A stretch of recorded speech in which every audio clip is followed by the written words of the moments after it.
Hello, and welcome back to part 2 of our 4-part series on the foundations of the golf swing. I'm Greg Hiller, I'm the Director of Instruction here at San Pedro, and part 2 we are going to cover aim today. And one of the things that I would do if I was just visiting with you on the range or going through a golf lesson with you is I would ask you what your target is or where you're aiming. Aim, everybody knows, is obviously very important, but it is quite neglected actually. So I'm going to cover a couple of basics of aiming and show people how to aim better. I'd like to bring in Paul, one of my students, who go ahead and set up the way he used to set up, Paul. And as you can see, Paul walked into the shot and aimed with his body first, and then he tried to sit the club in later. And what you'll notice is we're aiming at this alignment aid in the background or the tree. They're all both in line with one another.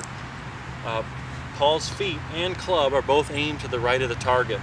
So what we changed with Paul was we changed what his priorities were when he aimed. So we first sat the club in first. Go ahead and set up Paul the second time, our new way.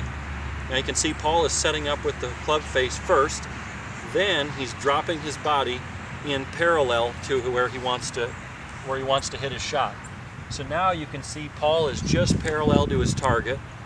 He has much better aim, and this way when Paul hits an errant shot, it's not going to be as errant. With his first way of aligning, Paul didn't know whether it was his aim, maybe it was golf swing, maybe he just hit a bad shot, but clearly in the first video you can see that his aim was considerably right. The ball only knows where the club head is hitting it. It does not know where Paul is.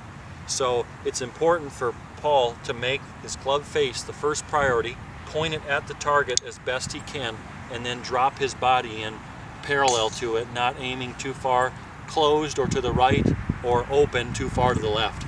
This here, just picking out a small intermediate target, say a leaf or a divot or a broken tee or something in front of Paul's target line, can help him line up better.